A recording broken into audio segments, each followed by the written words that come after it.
अब दूसरी बात आती, भागवत का अधिकारी कौन है, कौन सुन सकता है और कौन सुना सकता है। तब कहते हैं निर्मत्सराणाम सताम, जिसके हृदय में मात्सर्य दोष नहीं है। मात्सर्य दोष किसको कहते हैं? जो दूसरे की उपलब्धि, दूसरे के सुख को देख करके दुखी हो जाए, ऐसे व्यक्ति को मात्सर्य दोषी कहते हैं। आज की डेट में व्यक्ति अपने दुख से कम दुखी, दूसरे के सुख से ज्यादा दुखी। वो इतना प्रसन्न क्यों, वो इतना बढ़िया खा क्यों रहा है, वो इतना सुंदर क्यों दिख रहा है, उसने इतने अच्छे कपड़े क्यों पहने हैं, वो इतना खुश क्यों है, वो इतना हंस क्यों रहा है। लोग इस बात से ज्यादा दुखी हैं। और ऐसे व्यक्ति को क्षमा कीजिएगा, कथा सुनने का अधिकार नहीं है। और ऐसे व्यक्ति कथा में आ भी जाते हैं तो सो जाते हैं। और ऐसे व्यक्ति कथा में आ भी जाते हैं तो आंखें तो खुली रहती हैं लेकिन उनका मन सो जाता है। ऐसे व्यक्ति कथा में आ भी जाते हैं तो बैठे तो शरीर से कथा में, लेकिन चित्त कहीं और विचरण कर रहा होता है। लेकिन आपका कथा में मन लग रहा है, ये इस बात का प्रमाण है कि आप में मात्सर्य दोष नहीं है, आप मात्सर्य दोष से रहित हो। कथा मात्सर्य दोष युक्त व्यक्ति को स्वीकार नहीं करती। विश्वास मानिए, ना तो वक्ता कथा सुना पाएगा यदि मात्सर्य दोष में हो, और ना श्रोता समझ पाएंगे। दो मित्र मिले आपस में, तो दोनों ने मन में विचार किया बहुत दिन बाद मिले, चलो अपने रिश्तेदारों के यहां घूम के आते हैं। तो एक मित्र बोला, अरे भाई मैं नहीं जा रहा, मेरे कपड़े अच्छे नहीं हैं। तो दूसरे मित्र ने बोला, मेरे पहन लो, आज की तो बात है। एक मित्र के कपड़े दूसरे मित्र ने पहन लिए। अब दोनों जब रिश्तेदारों के यहां घूमने गए तो जो दूसरा मित्र था, सब उसके कपड़े देख करके बोले, भैया तुम्हारी टी शर्ट बहुत बढ़िया है, तुम्हारे पजामा बहुत बढ़िया है। अब जो पहला मित्र था वो देखे, टेढ़े हैं तो मेरे, और प्रशंसा इसकी हो रही है। तो बात बात पर चाय पीते हुए बोले, हाँ मैं तो लाया, वहां से लाया था, लाजपत नगर से लाया था, 500 रुपए की लाया, इस पे थे नहीं बेचारे को मैंने दे दिए। परिवार वाले सब, अब वो दूसरा मित्र दे तो थोड़ी देर शांति रह लेता, भाई जरूरी सब जगह बताना तेरी है ये, ठीक है दे दूंगा शाम को। लेकिन बार बार मन में आवे कि इसकी प्रशंसा क्यों हो रही है, टी शर्ट तो मेरी है। गए वहां पे फिर से किसी ने कहा, भाई टी शर्ट बहुत बढ़िया है। अब वो मठरी खा रहा है तो उसको सुहा ही नहीं रही है बात, हाँ मैं ही तो लाया था। सब जगह यही बात, इसी को कहते हैं मात्सर्य दोष। यदि कोई व्यक्ति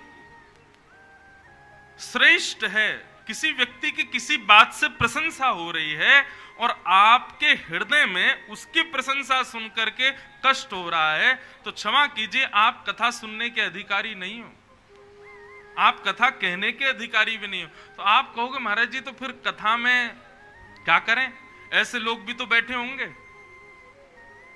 तो क्या अब कैसे पता करें कौन मात्सर्य दोष है? तो कोई पता करने की जरूरत नहीं है। कथा में यदि मात्सर्य दोष युक्त व्यक्ति बैठा हो और अब भी समय है, यदि हमारी बात सुनकर के वो मन में विचार कर ले कि नहीं यार ये मात्सर्य दोष है तो सही मुझ में, इतना स्वीकार करके कथा सुन ले, तो हम दावे से कह रहे हैं 7 दिन में उसका मात्सर्य दोष नष्ट हो जाएगा। वो जिसको देखेगा, जिसकी प्रशंसा सुनेगा, उसकी प्रशंसा सुन के वो और प्रसन्न हो जाएगा। ये कुछ प्रमाण हैं, हमने कथा सुनी है उस बात के। मात्सर्य दोष, एक प्रसिद्ध कथा सुनाते हैं ना, भगवान से एक भक्त ने वरदान मांगा कि मैं जो चाहूं मुझे मिल जाए।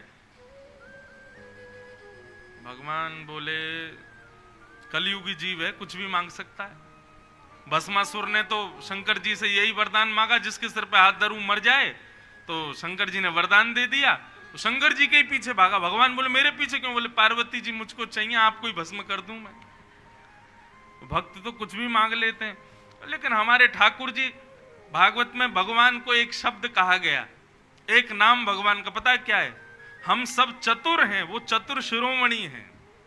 भगवान चतुर शिरोमणि है। हम सबको चतुर बनाने वाले हमसे ज्यादा चतुर हैं वो। तो भक्त ने कहा मैं जो मांगू मुझे मिल जाए भगवान चतुर शिरोमणि। ठाकुर जी बोलने लगे ठीक है, जो तू चाहेगा तुझे मिलेगा, लेकिन पड़ोसी को दुगना मिलेगा, तेरे भाई को दुगना मिलेगा, तेरे मित्र को दुगना मिलेगा। बस यही तो सहन नहीं होता हमसे। बार बार मन में विचार करने लगा क्या करूं क्या करूं। अंत तो गत्वा वो स्वीकार कर लिया, लेकिन ठाकुर जी जानते थे, बोले कितना भी ले जाए लेकिन इससे सहन होगा नहीं जब इसके पड़ोसी को दुगना मिलेगा। और पड़ोसी को जैसे जैसे दुगना मिलता वो आग बबूला होता। एक दिन उसने मन में विचार किया जो मांगता हूं इसको दुगना मिल जाता है, ऐसी कोई वस्तु मांगूं जिससे घाटा हो, मुझे तो एक ही होगा, इसको दुगना होगा। हे ठाकुर जी एक आंख से भी दिख जाता है, आप एक काम करो एक आंख पधार दो मेरी। उसकी तो एक आंख गई, पड़ोसी की दोनों चली गई। ये है मात्सर्य दोष। ऐसे मात्सर्य दोषी व्यक्ति को कथा में बैठने का अधिकार नहीं है। और यदि वो कथा में आ भी गया तो कथा उसको समझ नहीं आएगी, और समझ आ भी गई तो वो सो जाएगा, और सो भी गया उठ भी गया तो यहां से निकलते भूल जाएगा। और सब कुछ करने के बाद भी वो कथा में डटा रहा तो 7 दिन में मात्सर्य दोष ही नष्ट हो जाएगा, उसका वो रोग ही खत्म हो जाएगा। तो ये भागवत का अधिकारी का विषय। अब तीसरी बात, विषय अधिकारी, अब तीसरा है संबंध। कई लोग कथा पता है किस लिए कराते हैं, हमारे पितृ मुक्त हो जाएं। कई लोग कथा इसलिए कराते हैं, हमारे ताऊ जी ने कराई थी तो हम क्यों पीछे रहे, हम भी कराएंगे। कई लोग इसलिए कराते हैं ताकि नगर में हम चर्चा का विषय बन जाएं कि हमने कथा कराई थी। और कई लोग इसलिए कराते हैं, कथा अब चुनाव आने वाले हैं, वोट चाहिए, व्यास जी को बोला कथा कराओ, भीड़ आएगी तो उसके बदले सबको पता चल जाएगा कि विधायक हैं, इनको चुनाव में जिताना है। कितने कितने कारणों से लोग कराते हैं। कई लोग कथा इसलिए कराते हैं हमारे घर में संतान नहीं, संतान हो जाए। कई लोग कथा इसलिए कराते हैं हमारे व्यापार बढ़िया चल जाए। लेकिन हम हाथ जोड़ के प्रार्थना करें, और हर कथा में करते हैं, आप यदि सांसारिक कामनाओं से कथा करा रहे हैं या सुन रहे हैं तो आप बहुत बड़े लाभ से वंचित हो रहे हैं, बहुत बड़ी उपलब्धि से वंचित हो रहे हैं यदि आप किसी कामना से कथा सुन रहे हैं या करा रहे हैं। तो आप कहोगे क्यों? कोई व्यक्ति आपको स्वर्ण देना चाहता था लेकिन आप तामा लेकर के खुश हो रहे, ऐसी स्थिति हो जाएगी। भागवत सुनने और कराने के पीछे एक ही उद्देश्य होना चाहिए, और वो क्या है? यहां पर कहते हैं वैद्यम वास्तवमत्र वस्तु शिवदम। श्रीमद् भागवत कराने और सुनने के पीछे एक ही कामना होनी चाहिए, क्या? अपनी झोली फैलाओ और इस झोली में प्रसाद स्वरूप, इस झोली में कामना पूर्ति स्वरूप योगेश्वर कृष्ण को मांगो। बस श्री गिरधर नागर को मांगो, गिरिराज धरण को मांगो। भागवत केवल एक ही वस्तु दे सकती है आपको, क्या? श्याम सुंदर आपकी गोद में बैठा देगी। बस हमारी कामना तो ये रहती है, हे भागवत जी हम इतनी कथाएं करते हैं, सब जगह जाते हैं, कुछ ना कुछ सुनाते हैं, तो थोड़ा बहुत पुण्य तो हमको भी मिलता होगा। इन समस्त पुण्यों के फल स्वरूप एक इच्छा हमारी पूर्ण कर दो। क्या? इस संपूर्ण जीवन में, पता नहीं कितने साल का जीवन है, इस संपूर्ण जीवन में एक बार, बस एक बार हमारे श्री राधा रमण लाल इन नेत्रों के सामने सन्मुख प्रत्यक्ष प्रकट हो जाएं, और एक क्षण के लिए प्रकट होकर के अपनी रूप माधुरी दिखा करके केवल इतना कह जाएं कि हाँ तू भी मेरा है, बस, और कुछ नहीं चाहिए। उपलब्धियां, गाड़ी घोड़ा, पितरों की मुक्ति आदि ये सब हो जाएगी, लेकिन श्याम सुंदर नहीं मिल पाएंगे। श्रीमद् भागवत से केवल एक कामना रखो, वो हमें प्राप्त हो जाए, बस। मृत्यु के बाद प्राप्त होंगे तो क्या किया हमने? मृत्यु का प्रतीक्षा कर रहे हैं, जब मरेंगे तब देखेंगे भगवान को, अरे सूरदास ने जीते जी देखे, तुलसीदास ने जीते जी देखे, मीराबाई ने जीते जी देखे, कुंभन दास, रैदास, कबीर दास, सबने जीते जी उनका अनुभव किया। और हम मरने की प्रतीक्षा कर रहे हैं कि मरने के बाद देखेंगे भगवान को? नहीं। हाथ हैं, पैर हैं, आंख हैं, कान हैं, नाक है, सब कुछ है हमारे पास, बुद्धि है, चित्त है, ऋषिकेश जैसे तीर्थ हैं, भागवत जैसी कथा है, वृंदावन जैसा भक्ति भाव का सरोवर है। इन सब में गोते लगाने के बदले भी हमको यदि जीते जी ठाकुर जी नहीं दिखे तो क्या किया हमने?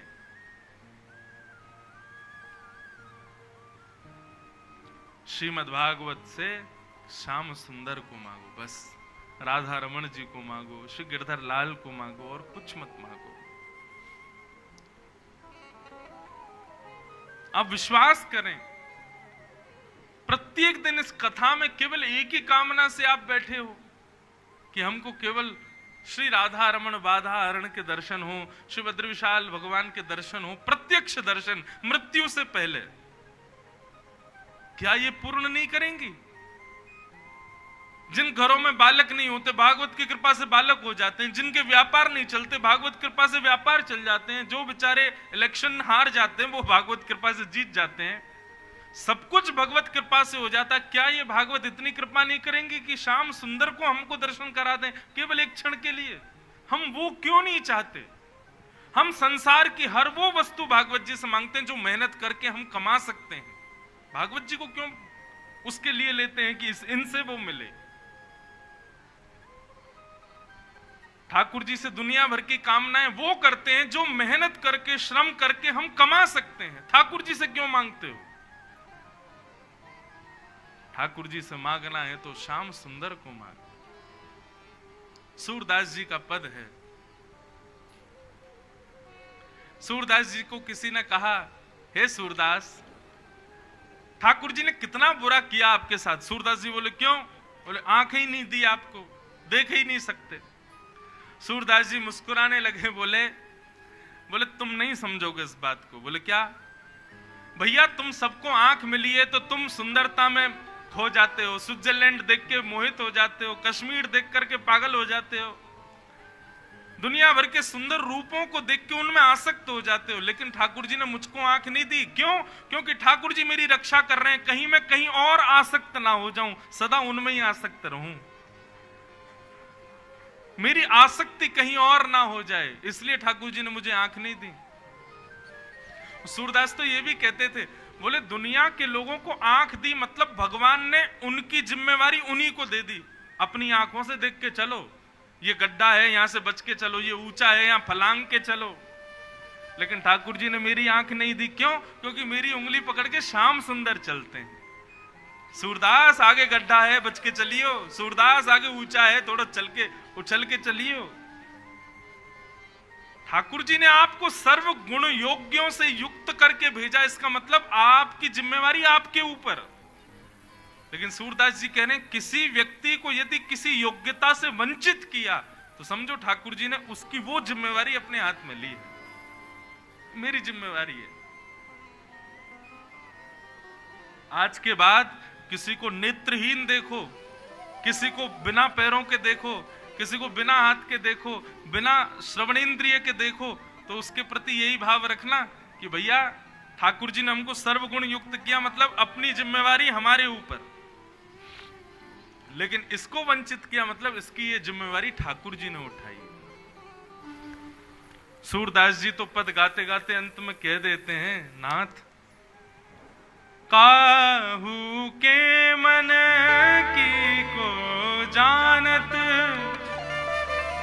लोगन के मन हासी। सूरदास प्रभु तुमरे तरस बिन, ले हो करवट काशी। अखियां हरि दर्शन के प्यास। लोग संसार की वस्तुओं में इतने आसक्त रहते हैं, मुझे पुत्र नहीं हुआ तो गंगा जी में कूद जाऊंगा, अपनी प्रेमिका से कहते हैं तुमने हमसे ब्याह नहीं किया तो फांसी से लटक जाएंगे।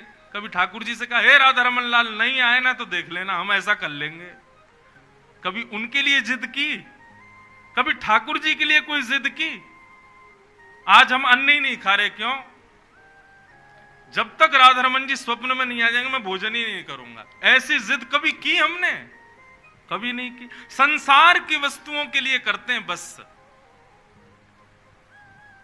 मन चाहे विवाह के लिए जिद करेंगे, मन चाहे वस्तु की प्राप्ति के लिए जिद करेंगे, मन चाहे मनोकामनाओं के लिए जिद करते हैं, लेकिन कभी मनोकामना में ठाकुर जी है ही नहीं, ठाकुर जी को चाहते ही नहीं। हमने तो संकल्प करा दिया अब आपका, गंगा के तट पे पुरुषोत्तम मास में यही संकल्प है। अब आपको मन हो चाहे नहीं हो, हम तो संकल्प करा दिए। क्या? इस कथा के बदले आपकी जो भी मनोकामनाओं कोई पूरी ना हो, एक ही हो बस कि आपको श्याम सुंदर दिखे। पीछे के दो चारों ने ताली नहीं बजाई, हम तो कुछ और सोच रहे थे, हमारी तो कुछ और मनोकामना थी, हम तो सूरत से आए इसीलिए थे। तो व्यास जी ने सब मना कर दिया। अब तो हो गया भैया, अब तो संकल्प हो गया। और गंगा तट पे किए गए संकल्प पुरुषोत्तम मास में, ये तो पत्थर की लकीर है, इसको कोई नहीं मिटा सकता। अब तो फंस गए आप, अब तो श्याम सुंदर ही मिलेंगे।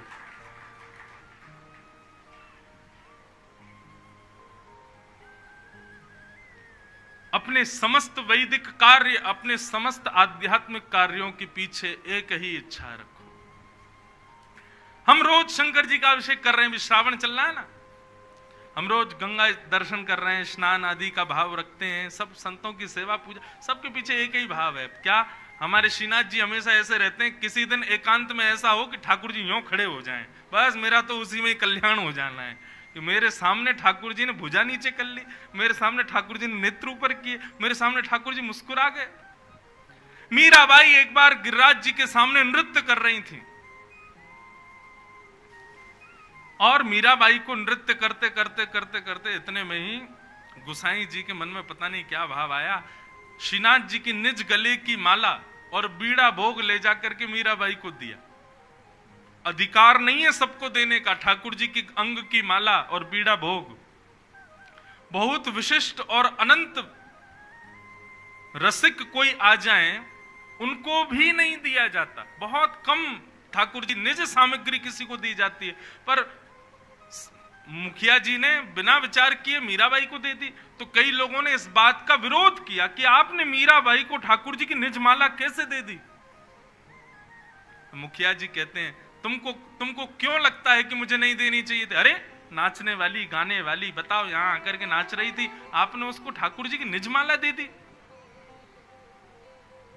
यही तो बात है। मुखिया जी बोले तुम लोग मीराबाई का नृत्य और गायन देख रहे थे, लेकिन जब मीराबाई नाच रही थी मैं ठाकुर जी को देख रहा था, तो मैंने क्या पाया कि हमारे श्री जी बाबा जो सदैव नीची नजर करके और मंद मंद मुस्काते हैं, आज मीराबाई का नृत्य जब देख रहे थे तब एक क्षण के लिए उनकी दो दतुइयां दिखी, जोर से मुस्कुरा गए थे, ठाकुर जी के नेत्र ऊपर हो गए थे।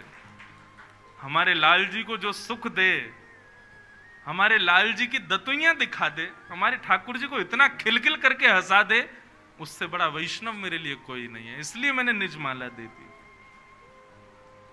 तुम्हारे लिए वो नाचने वाली, गाने वाली, मेरे लिए वो श्याम सुंदर को सुख प्रदान करने वाली है।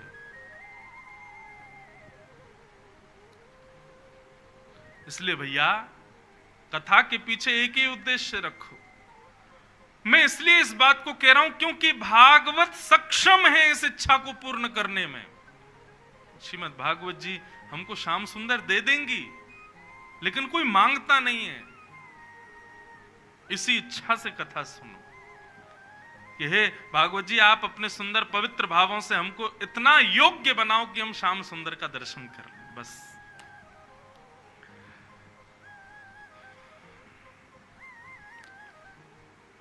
वैद्यम वास्तवमत्र वस्तु शिवदम तापत्रयोन्मूलनम।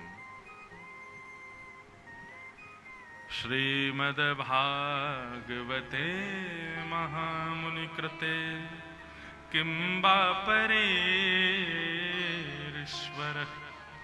सद्यो हृद्यवरुध्यते त्रिकृतिभिः शुश्रूषुभिस्तच्छणा। इतना सुंदर अर्थ है इस श्लोक का, सुन के गदगद हो जाओगे आप। कहते हैं कथा सुनने से हरिश्चित्तम समाचरेत, हरि चित्त में आ जाते हैं। परंतु इस भाव का इतना सुंदर वर्णन करते हैं टीकाकार और सब वैष्णव जन कि भैया कथा सुनने के बाद चित्त में ठाकुर जी नहीं आते। तो बोले कब आते हैं? आपको किसी ने फोन किया, अरे भैया सुनो ऋषिकेश में गीता भवन नंबर 7 में कथा हो रही है इंद्रेश जी की, आपको आना है। तो आपने मन बनाया, चल भैया बढ़िया है, 7 दिन पुरुषोत्तम मास के प्रारंभ के दिन है, कथा सुनेंगे। तो जैसे ही आपने मन बनाया कि हम ऋषिकेश जाकर के गीता भवन में कथा सुनेंगे, उसी क्षण चित्त में ठाकुर जी प्रकट हो गए। आप इस बात को अन्यथा मत लीजिएगा, केवल बड़ी बड़ी बात व्यास जी कर रहे हैं ऐसा मत मानिएगा। आपकी सामर्थ्य है ही नहीं कि आप यहां आकर के कथा सुन सको। आपके चित्त में ठाकुर जी बैठते हैं और वही आपकी सब योग्यताएं, भाई ये कपड़े धल लो, ये दवाइयां धल लो, ऐसी व्यवस्था कर लो, ये ऐसे सब कुछ कर लो, चलना है ऋषिकेश, चल के कथा सुनानी है हमको तुमको। ठाकुर जी जिसको चुनते हैं, ठाकुर जी जिसके प्रति भाव रखते हैं, वही कथा सुनता है। इसका मतलब ठाकुर जी चित्त में उसी समय आ जाते हैं जब हम कथा सुनने का मन बनाते हैं। हनुमान चालीसा में हम लोग लास्ट में क्या कहते हैं? पवन तनय संकट हरण मंगल मूर्ति रूप, राम लखन सीता सहित। हनुमान जी को जबरदस्ती बुलाते हैं कि राम सीता जी को लेके आप आओ हृदय में, लेकिन यहां बुलाना नहीं पड़ता है। आप यदि कथा पंडाल में बैठे हो, इसका मतलब ये निश्चित है, गारंटेड है कि ठाकुर जी आपके चित्त में बैठे हैं। इसीलिए आप यहां बैठे हो, इसीलिए आप यहां कथा सुन रहे हो, इसीलिए आपको आनंद आ रहा है, इसीलिए आप प्रसन्न हो रहे हो, इसीलिए आपको कोई गर्मी सर्दी किसी चीज का भान नहीं हो रहा है, इसीलिए आप 4 घंटे तक अनवरत बैठ करके कथा सुनते हैं। उसके बाद भी कहते हैं 4 घंटे कम पड़ रहे हैं, व्यास जी से को 1 आध घंटा और सुनाएं। क्यों? ये इच्छाएं इतनी प्रबल कब होती हैं? जब ठाकुर जी चित्त में विराजमान होते हैं। ऐसे भागवत की मंगलमयी कथा जिसको सुनने की इच्छा मात्र से ठाकुर जी आ जाते हैं। समझो, सोचो, कथा जब सुनते होंगे तब क्या होता होगा।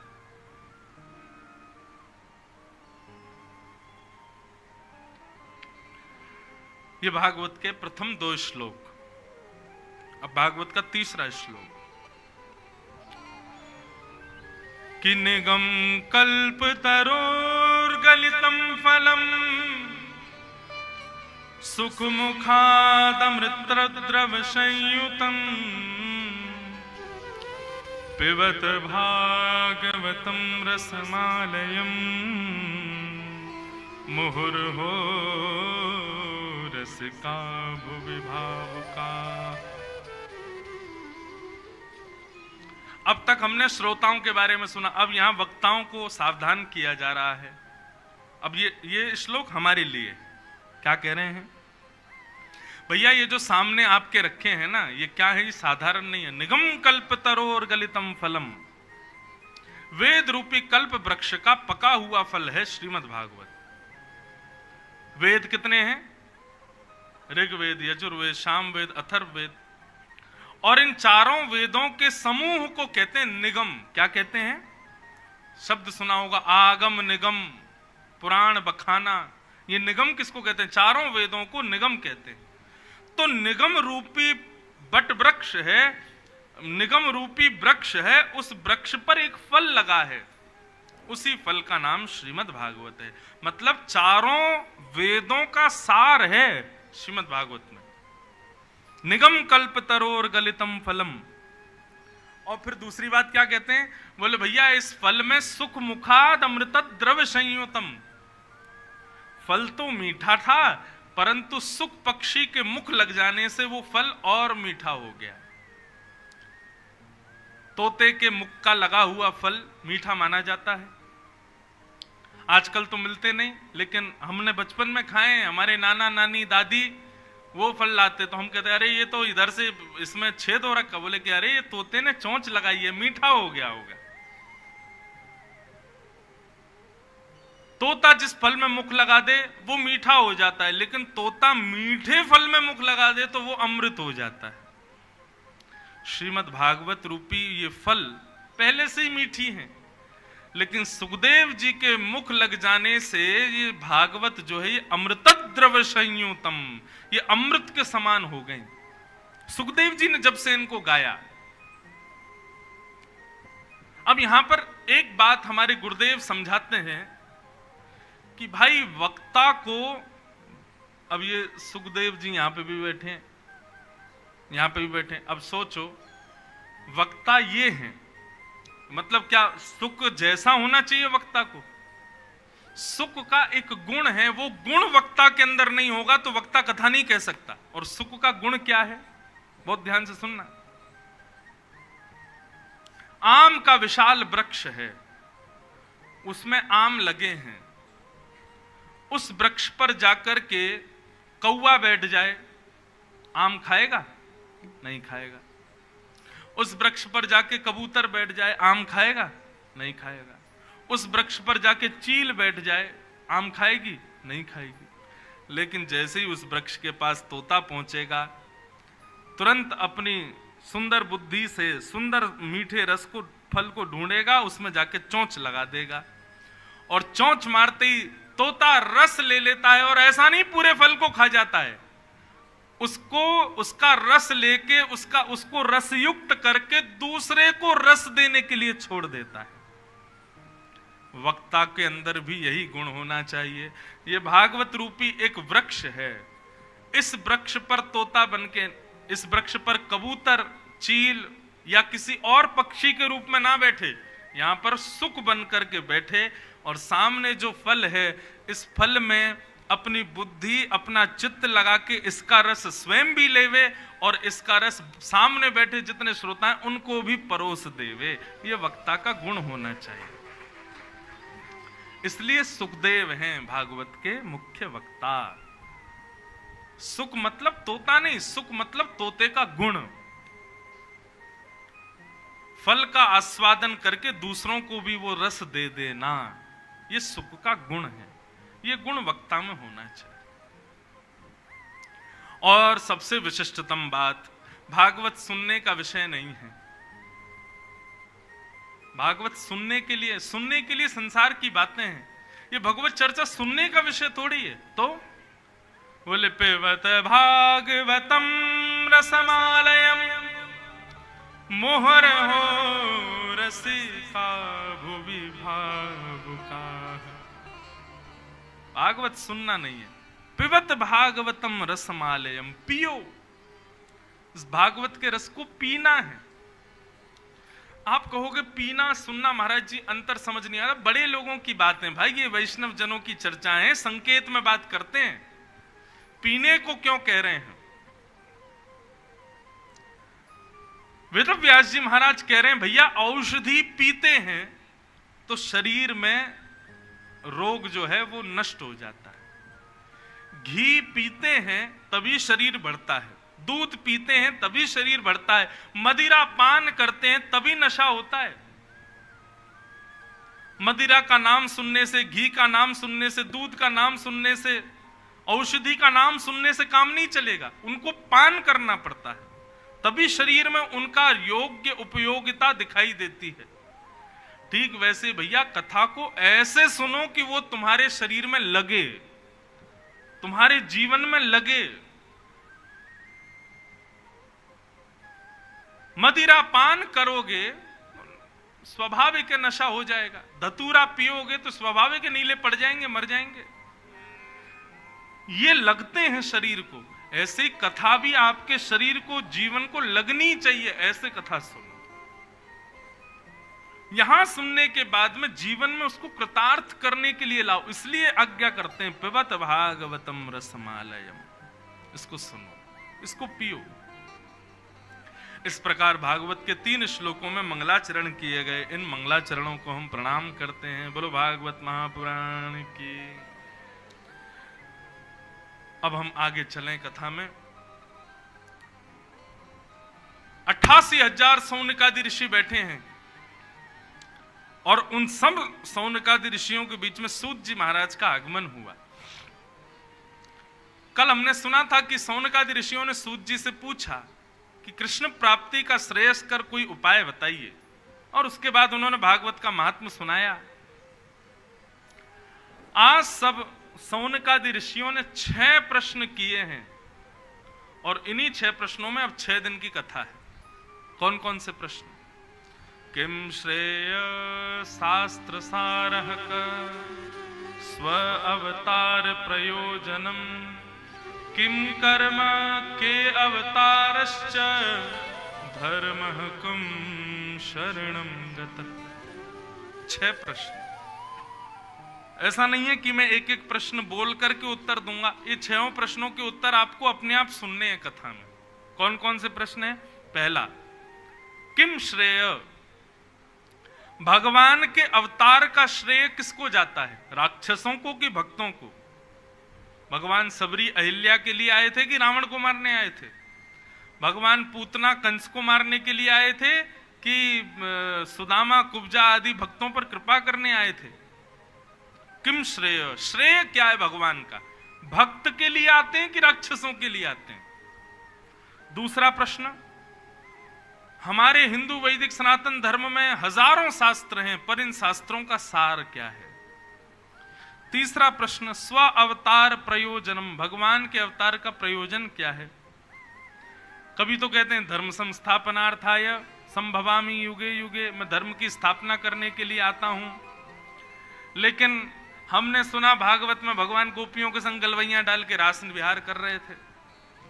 हमने आदि आदि कई भाव से, वास्तव में भगवान के आने का प्रयोजन क्या है ये बताइए। दूसरा, भगवान कभी मत्स्य बन के आते, कभी कूर्म बन के आते, कभी परशुराम बन के आते, कभी राम बन के आते, कभी कृष्ण बन के आते, कभी नृसिंह बन के आते। ये रूप क्यों बदलते हैं बार बार भगवान? जब भगवान एक ही हैं तो एक ही रूप में आ जाए करें हर बार। कभी नृसिंह बन के, कभी मत्स्य बन के, कभी ये रूप क्यों बदलते हैं इतना, ये बताइए। फिर कितने प्रश्न हो गए? किम श्रेय शास्त्र सारः का स्वावतार पर। चौथा प्रश्न, किम कर्म, भगवान आके करते क्या है, भगवान के कर्म क्या है? और पांचवा प्रश्न, के अवतारश्च, कितने अवतार हैं भगवान? कोई कहता 10 अवतार, कोई कहता 24 अवतार। और भागवत में पता है क्या लिखा है? भगवान के अवतारों को कभी गिन नहीं पाओगे। यदि कोई गिनने के लिए बैठा तो सतुबाल बुद्धि, वो बाल बुद्धि है उसकी। भगवान के अवतारों को आप कभी नहीं पहचान, इतने अवतार हैं भगवान के। कितने हैं ये बताइए। और अंतिम प्रश्न, धर्मः कम शरणम गतः, भगवान के जाने के बाद धर्म किसकी शरण में जाता है ये बताइए। इस प्रकार ये 6 प्रश्न करते हैं। तब सूत जी महाराज सब सौनकादि ऋषियों को प्रणाम। 3 धाराएं चलती हैं भागवत में, सूत, सौनकादि, सुक और सुखदेव और परीक्षित, विदुर और मैत्रेय। इस प्रकार से ये धाराएं चलेंगी, तो इसलिए सावधानी से सुनिएगा। अब ये प्रथम धारा शुरू। सौनकादि ऋषियों के प्रश्न सुनकर के सूत जी अब कथा कहना प्रारंभ करते हैं। सूत जी पहले अपने गुरुदेव को प्रणाम करते हैं, नारायण को प्रणाम करते हैं, सरस्वती आदि सबको प्रणाम करते हुए, और यहां पर क्या कहते हैं कि मुनय साधु पृष्ठोयम भवद्भिः लोकमंगलम यत्कृतः कृष्ण संप्रश्नो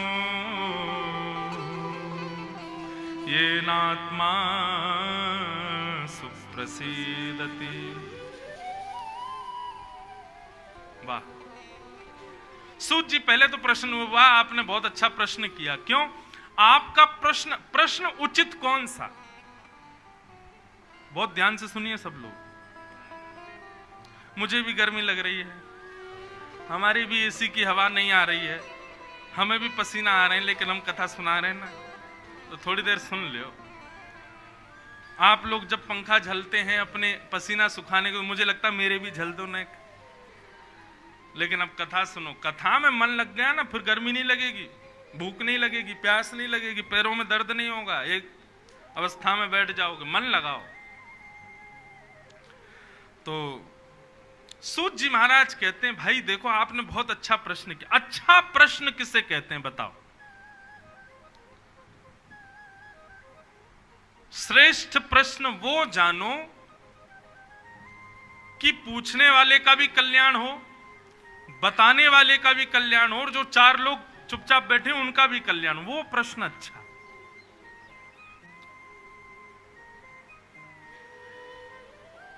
अब हमारे एक पंडित जी, उनसे हमने पूछा गंगा जी का उद्गम कहां से हुआ, तो पता क्या बोले? रामेश्वरम। मैंने कहा रामेश्वरम से गंगा जी कैसे आई? बोले वो गंगा जी जाकर के लोग शंकर जी पे चढ़ाते हैं, तो वही गंगा जी हिमालय से आती। मैंने जय हो, धन्य आप, रामेश्वरम का जल हिमालय से। ऐसे ऐसे लोग। एक बोले महाराज जी रामेश्वरम से नर्मदा जी का उद्गम होता है। मैंने कहा कितना अभाव है ज्ञान का लोगों में। 3000 किलोमीटर दूर दक्षिण में रामेश्वरम, वहां से लोग उद्गम बता रहे गंगा जी का, नर्मदा जी का। बताओ कितना अभाव है लोगों में। और ये हंसने की बात नहीं है, ये इससे हमको आत्मचिंतन करना चाहिए कि हम लोग हिंदू हैं, हमको इतना ही नहीं पता।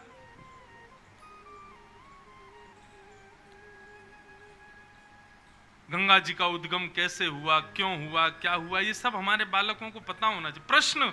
प्रश्न आप किया करो अपने बच्चों से। अच्छा बच्चों ये बताओ हनुमान जी के पिताजी का नाम क्या? क्विज खेला करो अपने साथ, अपने घर में बच्चों के साथ। कई माता पिता कहते हैं महाराज जी कैसे समझाएं बच्चों को, क्या करना है? तो ये बहुत अच्छा तरीका है कि बच्चों से क्विज खेलो और एक प्राइज रखो, उसमें घर में ही रखो। अच्छा चल ठीक है, हम 2-3 क्वेश्चन करेंगे, इसका आंसर यदि तुमने दिया कल तुम्हारा मन चाहे भोजन घर में बनेगा। क्विज करो, क्वेश्चन आंसर। और क्वेश्चन आंसर करने के लिए ये भी तो है, माता पिता भी तो बुद्धिमान होने चाहिए। तो पहले खुद नॉलेज लो। जितनी देर बच्चे कॉलेज जाते हैं, स्कूल जाते हैं, खुद कथाएं सुनो, कथाएं सुन के अपनी नॉलेज बढ़ाओ। और फिर बच्चे आ जाएं तो उनको 24 घंटे का समय दो, 4 क्वेश्चन दो। अरे इसीलिए सही बच्चे थोड़ी देर सोशल मीडिया हटा करके कहीं ना कहीं से उसका प्रश्न का उत्तर ढूंढने में लगेंगे, तो कहीं ना कहीं से उनकी जानकारी बढ़ेगी, और जानकारी बढ़ेगी तो आध्यात्म के प्रति प्रेम बढ़ेगा। इस प्रकार करने का प्रयास करो। अब मैं अभी मानस की कथा कर रहा था, तो मेरे मन में पता है क्या प्रश्न आया? मैंने कहा यार हनुमान जी सुग्रीव के यहां क्यों रहते थे?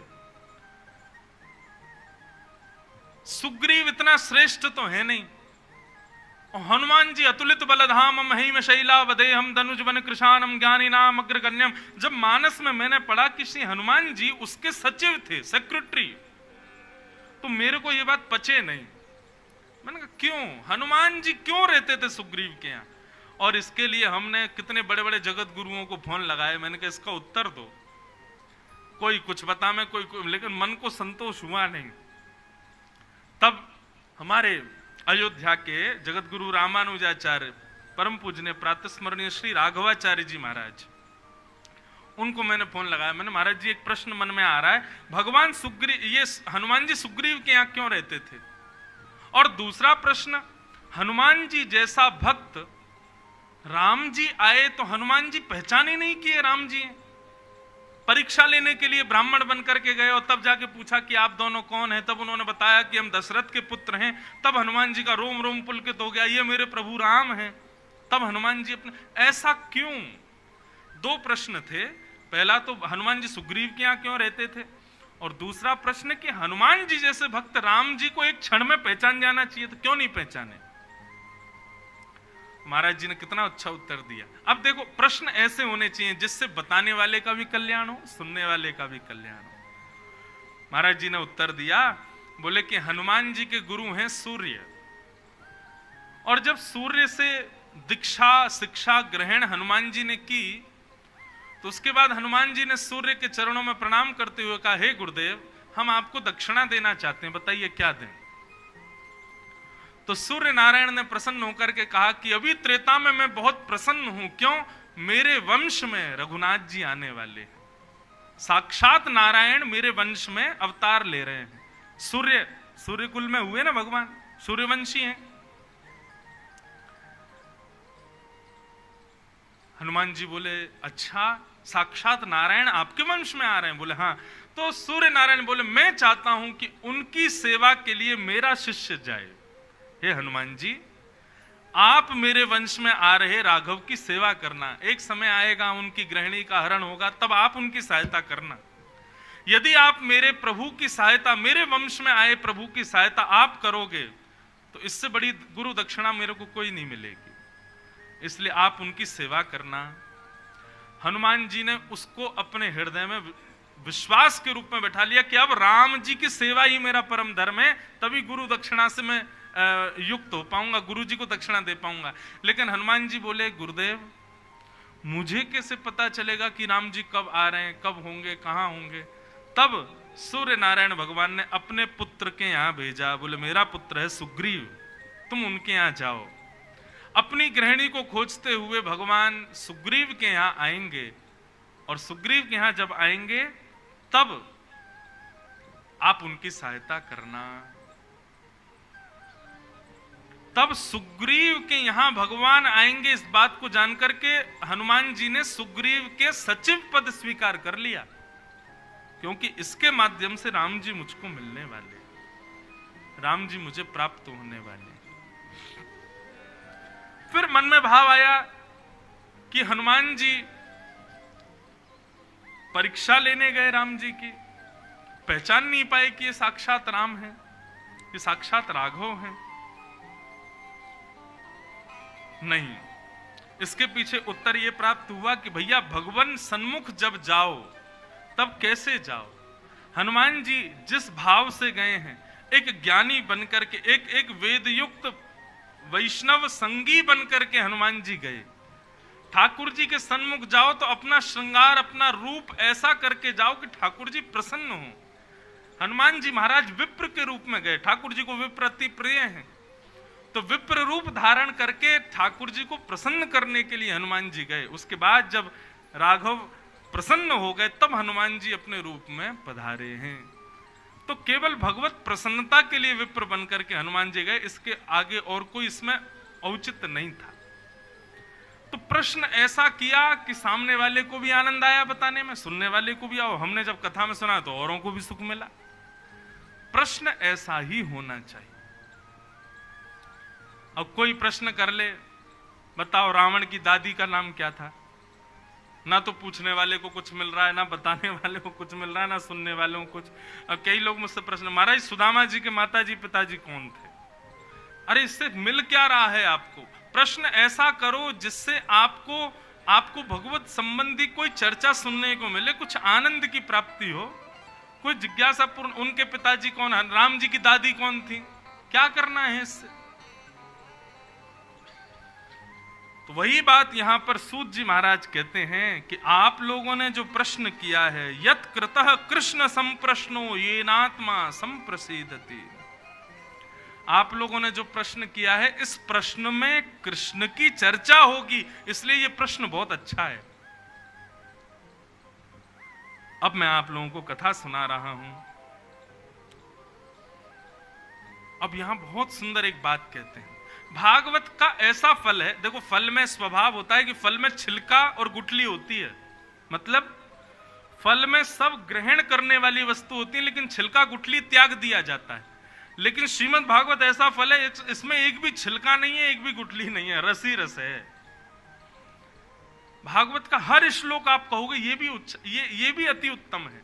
अब यहां क्या कह रहे हैं, कितनी सुंदर बात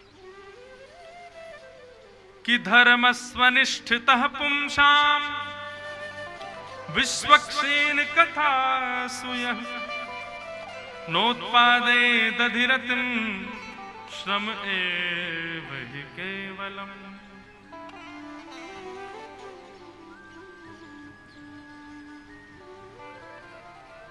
सूत जी महाराज कहते हैं, भैया ध्यान से कथा सुनो। क्यों? क्योंकि कथा में मन लगना एक बहुत बड़े प्रमाण को प्रमाणित करता है। किस बात को? प्रमाण को। आपने श्रावण के महीने में नीलकंठ महादेव का अभिषेक किया, विल्लुपत्र चढ़ाए, बद्रीनाथ भगवान का दर्शन किया, संतों को दान किया, गंगा जी में डुबकी लगाई, यमुना जी का दर्शन किया, तीर्थों के स्मरण किए, ये सब आपने अपने जीवन भर किए, लेकिन क्या आपकी की गई वो सेवा ठाकुर जी ने स्वीकार की है कि नहीं, ये आपको कैसे पता चले? अब आज आप सोचो कि मैं बिल्वपत्र चढ़ा रहा हूं, मेरे बिल्वपत्र से शंकर जी खुश हो रहे होंगे। अभी श्रावण का महीना चल रहा है, कम से कम नहीं तो 5 करोड़ हिंदू रोज शंकर जी पे बिल्वपत्र चढ़ा रहे हैं श्रावण में। शंकर जी को कोई कमी नहीं है बिल्वपत्रों की, लेकिन मेरा बिल्वपत्र शंकर जी ने स्वीकार किया है कि नहीं, ये मुझे कैसे पता चले? मेरा गंगा स्नान गंगा जी ने स्वीकार किया कि नहीं, कैसे पता चले? मैं बद्रीनाथ दर्शन करने गया, मैंने तो ठाकुर जी को देखा, लेकिन ठाकुर जी को मैं दिखा कि नहीं, ये कैसे पता चले? मैं हनुमान चालीसा पढ़ता हूं, हनुमान जी को पता चलता है कि नहीं, ये कैसे पता चले? मतलब मेरी स्मृति में तो सब देवता हैं, लेकिन देवों की स्मृति में मैं हूं, इस बात का प्रमाण क्या है? तब यहां कहते हैं धर्म स्वनिष्ठितः पुंसाम विश्वक्सेन कथासु यः। किसी कथा में जाकर के बैठ जाना, किसी सत्संग में जाके बैठ जाना, कोई ऋषिजन प्रवचन कर रहे हो वहां जाकर के बैठ जाना और बैठ करके 10 मिनट बैठ के सुनने का प्रयास करना। 10 मिनट बैठने के लिए गए थे, लेकिन 1.5 घंटा बैठ जाओ, 2 घंटा बैठ जाओ, 4 घंटा बैठ जाओ, भूल जाओ कि हमको कहीं जाना है, फ्लाइट छूट जाए, ट्रेन छूट जाए, बहुत जरूरी काम छूट जाए, कथा में इतने आनंदित हो जाओ कि भूल जाओ कि कोई विशिष्ट कार्य था। कथा में इतनी रति हो जाए तो समझ जाना आपके बिल्वपत्र, आपका गंगा स्नान, आपकी तीर्थ यात्रा, आपके समस्त प्रकार के भावों को ठाकुर जी ने स्वीकार किया है। ये उसका प्रमाण है। मैं नहीं कह रहा हूं, यहां पर भागवत जी कह रहे हैं, शायद नंददास जी का पद है। वो कहते हैं हमको ठाकुर जी ने स्वीकार किया, हमको कैसे पता चले? आप मंदिर में गए, लक्ष्मी नारायण भगवान को देख करके आप खुश हो गए, ये तो सब होते हैं। अब ऋषिकेश में पिकनिक मना रहे लोग भी मंदिर में जाते हैं तो वो भी हाथ जोड़ के खुश होते हैं ठाकुर जी को देख के। लेकिन विशेषता कब जानो? मंदिर से बाहर निकले तभी कोई तिलक लगाया वैष्णव आपके सामने जावे और उस वैष्णव को देख करके आप खुश हो जाओ, तब समझ जाना ठाकुर जी आपसे प्रसन्न हैं। भक्त को देख करके, वैष्णव को देख करके, संत को देख करके, भक्त को देख करके आप खुश हो जाओ तो समझो ठाकुर जी आपसे प्रसन्न। भक्ति भक्त भगवंत गुरु चतुर नाम वपु एक, तिनके पग वंदन किए नाशत विघ्न अनेक। भगवान में और हरिजनों में, मतलब भगवान के भक्तों में किसी भी प्रकार का भेद ना मानता हो, समझो वो ठाकुर जी का प्रिय है, ठाकुर जी का अत्यंत प्रिय है वो। इसलिए कथा में रुचि होना, सत्संग में रुचि होना भगवान की प्रीति का प्रमाण है कि ठाकुर जी को भी आपसे प्रेम है, इसलिए कथा में आपकी रति प्रीति हो रही है। हनुमान जी महाराज राम जी के प्रिय हैं, ये बात सबको पता है। बहुत ध्यान से सुनो सब लोग, इधर देखो। हनुमान जी महाराज क्यों प्रिय हैं राम जी को? प्रभु चरित्र सुनवे को रसिया, राम लखन सीता मन बसी। हनुमान जी गोलोक धाम नहीं गए, हनुमान जी राम जी के साथ साकेत नहीं गए लीला पूर्ण करके। चारों युग पर ताप तुम्हारा, कलयुग में भी हनुमान जी बैठे हैं। क्यों साकेत क्यों नहीं गए राम जी के साथ? कहां राम जी को एक क्षण के लिए भी छोड़ नहीं सकते हनुमान जी? और जब राम जी साकेत गए तो फिर क्यों नहीं गए? हनुमान जी की स्थिति पता कैसी? पूरे दिन हनुमान जी संग रहते राम जी के, लेकिन जैसे ही राम जी रात्रि में जाते कनक भवन में, सब सखियां रोक लेती हैं, हनुमान जी कहां घुसे जा रहे हो, यहीं रहो। हनुमान जी कहते हमको भी भीतर ले चलो। बोले कि ये अंतःपुर है राघव का, यहां पर केवल जानकी जी और सखियां जा सकती हैं, पुरुषों का प्रवेश वर्ज्य है। तो हनुमान जी महाराज रात भर कनक भवन के द्वार पे ही बैठे रहते और रात भर रोते रहते और चंद्रमा से बार बार प्रार्थना करते, आप जल्दी जाओ ना। सूर्य को कहते आप जल्दी आओ ना। गुरुदेव की उपासना करते, हे गुरुदेव आप जल्दी प्रकट हो जाओ। क्यों? आप प्रकट होगे तभी कनक भवन के दरवाजे खुलेंगे और श्री राघव मुझको दिख जाएंगे। इतने व्याकुल रहते राम जी को देखने के लिए। राम जी एक दिन सवेरे सवेरे जैसे ही बाहर आए तो हनुमान जी महाराज के नेत्र सजल, रो रहे थे। रात भर सोते ही नहीं, बिना सोए बिना देखे कैसे सोऊं, सोते ही नहीं थे, देखते रहते थे बस। सुबह राम जी आए, आकर के हनुमान जी को हृदय से, क्यों रो रहे हो? हनुमान जी बोले, नाथ दरस बिन दुखन लागे नैन, आपके दर्शन के बिना मेरे नेत्रों में दर्द होता है, मुझको बहुत दुख होता है जब तक आप दिखते नहीं हो। राम जी बोले, हम पूरे दिन तो संग ही रहते हैं। बोले, दिन की बात नहीं, रात्रि में तो नहीं दिखते ना आप मुझको। राम जी बोले, अब रात का क्या निधान करें भैया? बोले, कृपा करके मुझको भी सखी बना लो, मैं भी भीतर चला करूं भीतर आपके। तो हनुमान जी महाराज को राम जी बोले, एक काम करो, ये कृपा तो आप पर किशोरी जी कर सकती हैं। तो हनुमान जी महाराज सीता जी के चरणों में बैठ गए, मां मुझ पर कृपा करो ना। बोले, क्या? मुझे भी सखी बना लो, मैं भी आपके संग अंतःपुर में जाया करूं, श्री राघव की मैं भी सेवा किया करूं। तब सीता जी ने अपनी एक सखी चंपक लता, उनको आज्ञा दी, बोले हनुमान जी पर कृपा करो। तो हनुमान जी महाराज पर कृपा की और हनुमान जी पूरे दिन तो हनुमान जी के वेश में रहते और जैसी संध्या को हनुमान राघव अंतःपुर में प्रवेश करते कनक भवन में, तो हनुमान जी चारुलता सखी बन जाते और भीतर जाकर के सेवा करते। इतने रसिक हनुमान जी राघव जी को देखने के लिए इतने बेचैन रहते थे। लेकिन वही राम जी जब अपनी लीला पूरी करके साकेत जाने लगे तो हनुमान जी ने विमान में बैठने से मना कर दिया। राम जी बोले, हमको तो लगता था कि आपको हमारे दर्शन के आगे कुछ नहीं भाता, आप साकेत जाने से मना कर रहे हो, क्यों? हनुमान जी बोले, मुझे किसी ने बताया कि साकेत में कथा नहीं होती, साकेत में आपकी चर्चाएं नहीं होती। क्यों? क्योंकि आप प्रत्यक्ष वहां बैठे हो ना। कथा तो वहां होती है जहां आप प्रत्यक्ष नहीं हो।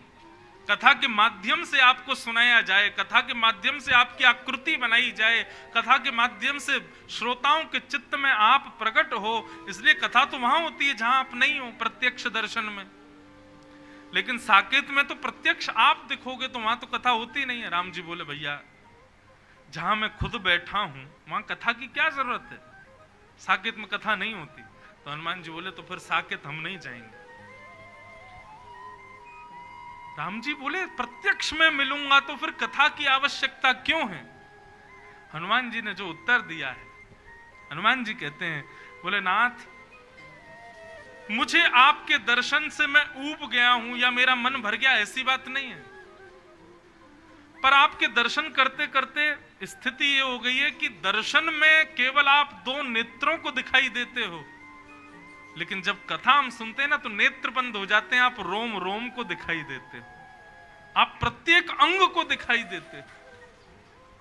हे नाथ, प्रत्यक्ष में तो केवल दो नेत्रों को सुख मिलता है, लेकिन कथा में तो रोम रोम को सुख मिलता है।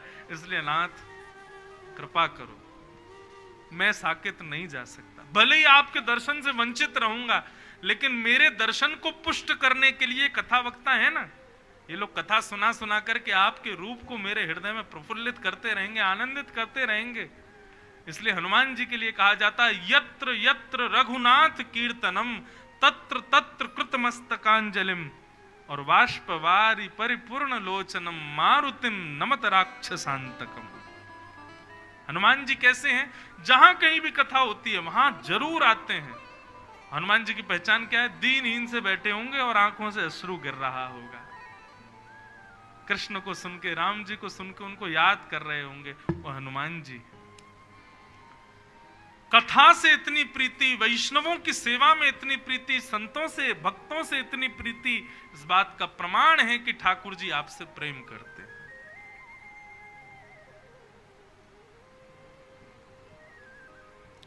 आपको पता है गजेंद्र मोक्ष की कथा भागवत में? वो गजेंद्र गजेंद्र क्यों बना? एक राथा था, एक राजा था अपने पूर्व जन्म में, ठाकुर जी की बड़ी सेवा करता था, लेकिन उसी समय कोई संत आए तो संत को देख करके भी उन्होंने अपनी सेवा नहीं छोड़ी। अब इसमें लोग कहते हैं वो सेवा के प्रति निष्ठ थे। अरे ठीक है, सेवा के प्रति निष्ठ थे, लेकिन थोड़ी देर के लिए विराजमान करके ठाकुर जी को प्रणाम करके तो महाराज 2 मिनट विराजो, अभी आया बस। लेकिन सुद्युम्न राजा, उन्होंने किया क्या? लगे हुए सेवा कर रहे हैं ठाकुर जी की, और ठाकुर जी की सेवा करते करते जैसे संत को देखा, संत को देख करके और नजर फेर ली, बोले ये और बीच में आ गए, मुझे सेवा छोड़नी पड़ेगी। अपने ठाकुर जी की सेवा करते रहे, संत को सम्मान नहीं दिया, उनको प्रणाम नहीं किया, उनको वंदन नहीं किया।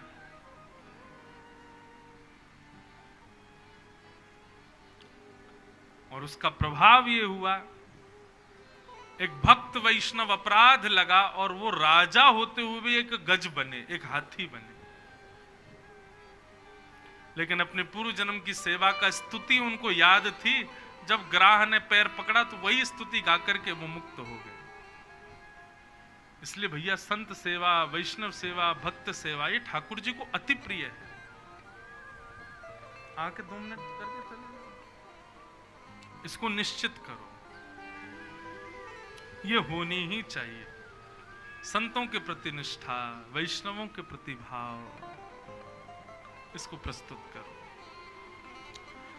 सूत जी महाराज मंगलमयी कथा सुना रहे हैं और आगे भगवान के 24 अवतारों का वर्णन किया। 24 अवतारों का वर्णन करते हुए भागवत की रचना कैसे हुई ये कथा सुनाई गई। चारू कैसी